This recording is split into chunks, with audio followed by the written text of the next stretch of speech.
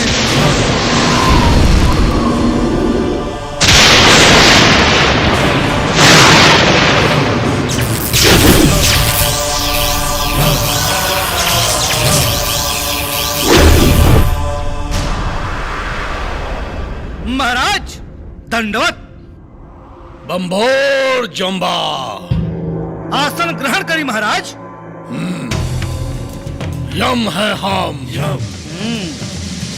बैठी बैठी। चित्रगुप्त जी प्रभुवर। सभा आरंभ कइल जी जाए। प्रभुवर। चलो भाई आगे चलो। मनुष्य नंबर 1। का नाम है तोहार? डॉक्टर राकेश। डॉक्टर राकेश। एक मिनट।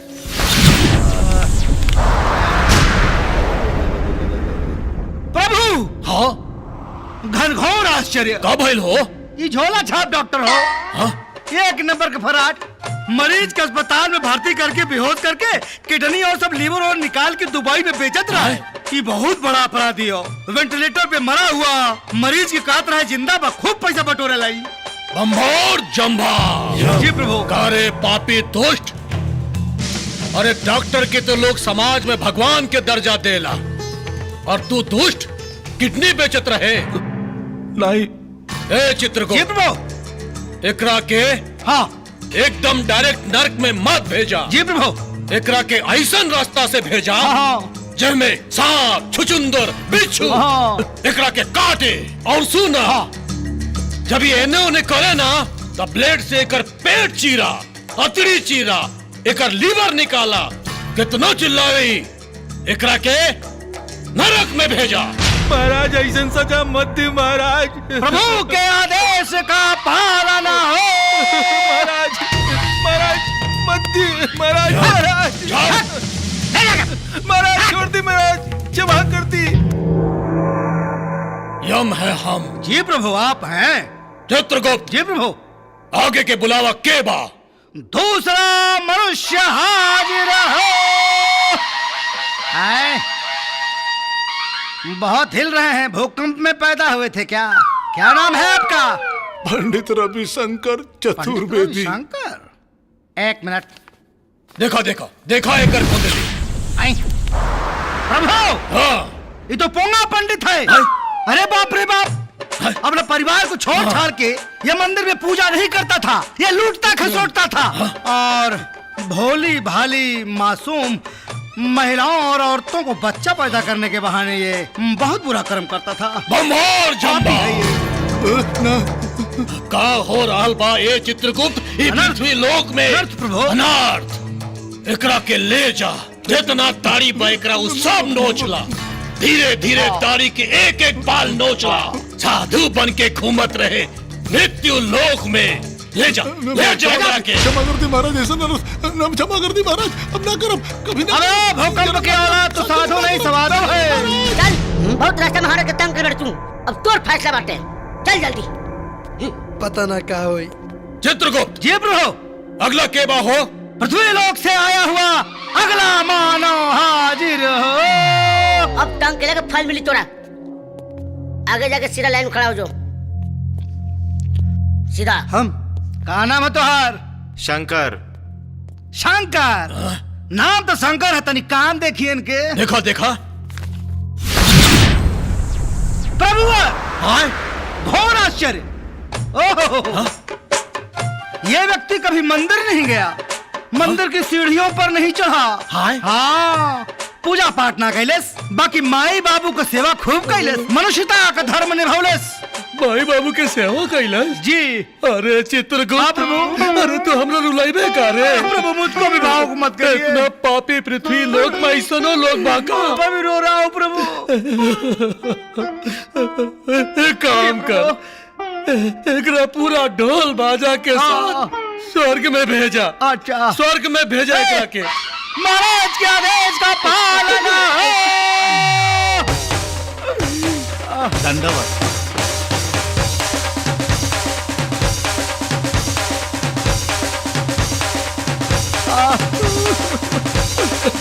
चुप चुप हो जा चित्रगुप्त। जी प्रभु। अब दोसर के बा बुलाओ ओकरा के। पृथ्वी लोक से आया हुआ अगला मानव हाजिर हो। हम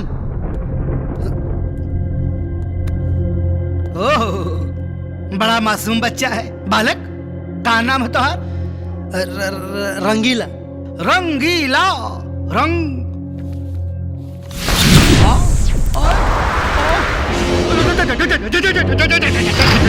चित्रगुप्त चित्रगुप्त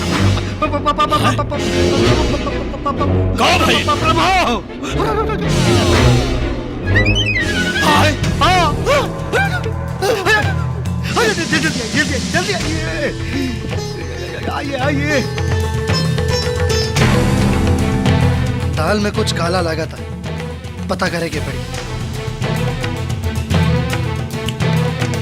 कहाँ बात चित्रगुप्त? आइए प्रभु, पहले इधर आइए। आप एगो बात बताई, कैसन बुड़बक कन पर के आपन दूध बना ले बानी? ले आवे के रहल है रंगीली के, उठा के ले आले रंगीला के। हाँ। अरे प्रभु, ओकरे मृत्यु के अवधि अभी ले पूरा नहीं के पाई। चित्रगुप्त तो आप कहाँ करे के पड़ी? हाँ, सोचता नहीं। नारायण नारायण देवर्षि प्रणाम। नारायण नारायण। प्रभु, अगर ये मनुष्य के पता चल गई कि यमलोक में भी गलती होला, तब तो नारायण नारायण हमनी के घोर अपमान हुई प्रभु, निंदा हुई। नारायण नारायण। देवर्षि, एक कौन उपाय बताई? हाँ, उपाय तो बा जी। मनुष्य बा, हाँ, जाने अनजाने में कोई न कोई गलती तो कैले हुई। नारायण नारायण। बस वही गलती के बता के हाँ। कोई न कोई सजा सुना दी। बंभोर जंभा। चित्रगुप्त जी प्रभु। संभव के असंभव और असंभव के संभव करे के पड़ी। जी प्रभु। यहाँ तो दाल में काला ना, पूरा दाले काला बा। न तो हे चित्रगुप्त, जी प्रभु। इतयम लोक के पूरा अपमान हो जाए। अपमान कैसे हो जाए? देवऋषि जी चली चली नारायण नारायण। चली। चली प्रभु।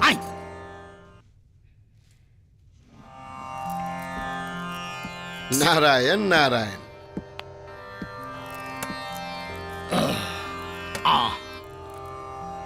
बंभोर जंभा। जी प्रभु। नारायण नारायण। चित्रगुप्त जी प्रभु। कार्रवाई के आगे बढ़ावा और ये बालक के बारे में बतावा। प्रभु, हाँ, ये बालक शक्ल से जितना मासूम लगता, अंदर से उतने दुर्दांत अपराधी है। है? आप बताइए, एक लड़की के पावे खातिर हाँ, न जाने कितने लड़कियन का हाथ पैर तोड़ डालस। कितना लड़कियन के तो हालत बनौले हो कि उन्हन के जिंदगी में कहूँ ब्याह शादी ना होई। प्रभु, घोर महा महा महा महानरक में भेजा जाए इसको। एकरा के तो बिल्कुल ना छोड़े के चाहिए। जी प्रभु। चित्रगुप्त जी। बुलावा यमदूत के और घसीट के एकरा के ले जाए। ले जा नरक में। अच्छा, मारते पीटते ले जाओ। छोड़, जिंदगी भर नरक के स्वर्ग ले आते रहे बा। पीछे डा। बड़ा गुंडा टाइप लागत हो। यमराज जी, अगर हम साबित कर देनी कि प्यार खातिर दीवार तोड़ल गुनाह ना होला तो का करें? नारायण नारायण। तब यमराज महाराज फैसला बदल दी है। हाँ, नारायण नारायण। हाँ हाँ, अब बदल दे फैसला। हम बदल दे फैसला। हाँ। देवर्षि बुलाएं शिव जी के। आई वो कहे आए। ओम नमः शिवाय। ओम नमः शिवाय। महादेव। शंभु। नारायण नारायण। प्रणाम प्रभु। प्रभु जय हो।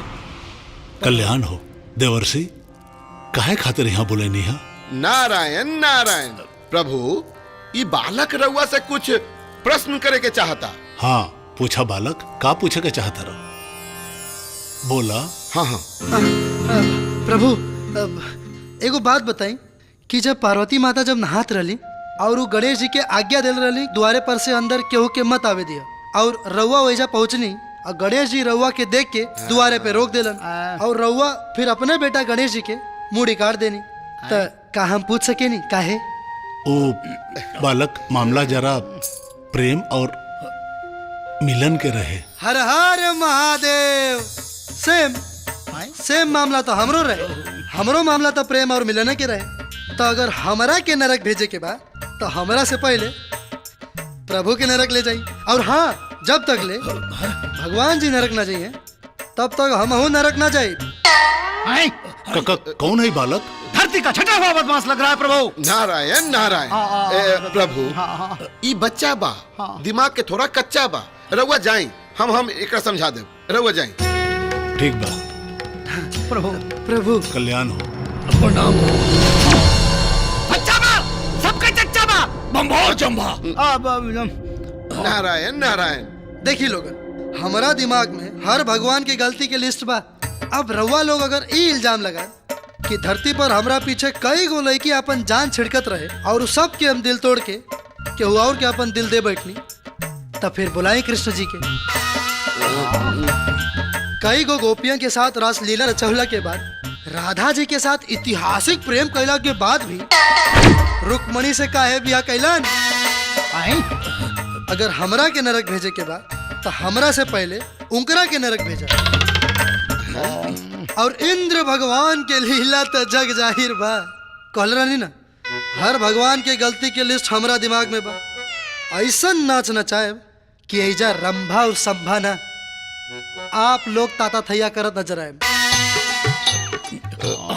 और हाँ, यमराज जी रउआ के कैसे भुला सकता नहीं? रउओ गलती के लिस्ट हमरा दिमाग में बा। कहीं तो प्रभु है आप भी। बम्भोर जम्भा। यम है हम। बिल्कुल है आप। यम है हम है यम। है आप। यम है हम। चित्रगुप्त। प्रभु। नारायण लीला। हाँ प्रभु। आज के सभा समाप्त। बिल्कुल प्रभु। यम है हम। आइए प्रभु। आगे नारायण से। नारायण। चलो। नारायण नहीं ले। नारायण नारायण। हे भगवान। हे प्रभु। अरे तने के रात बितावे के इरादा है रे बा कहाँ? तो जो घर में खाना पीना बना के हो जा। जा। आज तो हम लोगन का लो झाले तारा। सैनिक लोग जाए, पृथ्वीवासी हरे रहे। जो महाराज जय हाँ भोटिया। महाराज की कहाँ जाता रे? हाँ जी महाराज।